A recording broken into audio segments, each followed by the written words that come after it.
আসসালামু আলাইকুম ওয়া রাহমাতুল্লাহি ওয়া বারাকাতুহু। নাহমাদুহু ওয়া নুসাল্লি আলা রাসূলিহিল কারীম, আম্মা বা'দ।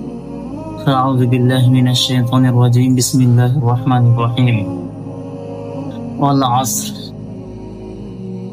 আলহামদুলিল্লাহ, আল্লাহ তাবারক ওয়া তাআলা দরবারে লাখ কোটি শুকর যে মহান রব্বুল আলামিন আমাদেরকে এই সুন্দর একটি পৃথিবীতে এই সুন্দর একটা দেহ দিয়ে পাঠাইলেন।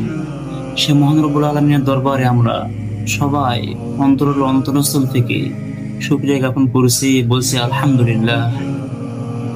সাথে সাথে দরুদ ও সালাম পাঠাচ্ছি সেই মহানবী হযরত মুহাম্মদ সাল্লাল্লাহু আলাইহি সাল্লামের রওজাতুল মুবারকে।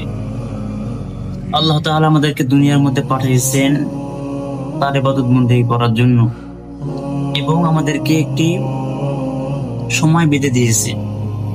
এই সময় শেষ হয়ে গেলে আমাদেরকে আবার দুনিয়া ছেড়ে চলে যেতে হবে।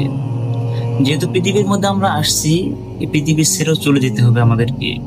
এটা হচ্ছে আল্লাহ তাআলার নির্দেশনা। তো আল্লাহ তাআলা আমাদেরকে যে সময়টা বেঁধে দিলেন, এই সময়টার কি গুরুত্ব, এই সময়টার কি মর্যাদা, এই সময়টার কি দাম, সেটা আজকে আমরা ভুলে গিয়েছি। ও ভাই, সময়ের যে কি দাম এটা কি আপনি জানেন? জানেন না। বছরকে বছর সময় আপনার জীবন থেকে চলে যাচ্ছে, আপনি কোনো গুরুত্ব দিচ্ছেন না। কোনো গুরুত্ব আমাদের নাই ভাই, যে আমাদের জীবন থেকে বছরকে বছর চলে যাচ্ছে। 1 মিনিট আপনার জীবন থেকে চলে যাচ্ছে, মানে আপনি 1 মিনিট আগে কবরে চলে যাবেন। আপনি 1 মিনিট আগে কবরের দিকে ধাবিত হলেন। এই সময়কে আজকে আমরা দাম দিচ্ছি না। সময়কে দাম দিতে শিখুন ভাই। এই সময়টাকে আপনি কাজে লাগাতে শিখুন। এই সময়টা চলে গেলে কোনো লাভ হবে না। সময়টা চলে যাওয়ার পরে আফসোস করলে আর কোনো লাভ হবে না। আজকে যারা কবরে চলে গিয়েছে, হয়তো তারাই আজকে আফসোস করতেছে সময়ের জন্য, যে দুনিয়াতে আল্লাহ তাআলা পাঠাইলেন, আমরা সময়টাকে কাজে লাগাতে পারলাম না। হে আল্লাহ, আমাকে আবার এই সময়টা দেন। তারাই কথাটা বলতেছে কবরে যারা কষ্টের মধ্যে আছে তারা।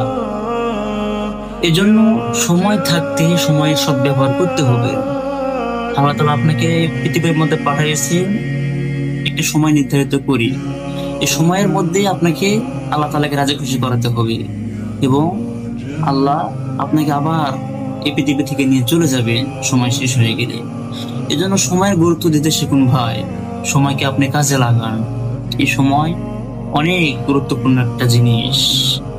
আল্লাহ তাআলা আমাদেরকে এই সময়ে গুরুত্ব দেওয়ার, সময়ের সদ্ব্যবহার করার, সময়ে আল্লাহ তাআলার হুকুম আহকামগুলো মেনে চলা তৌফিক দান করুন।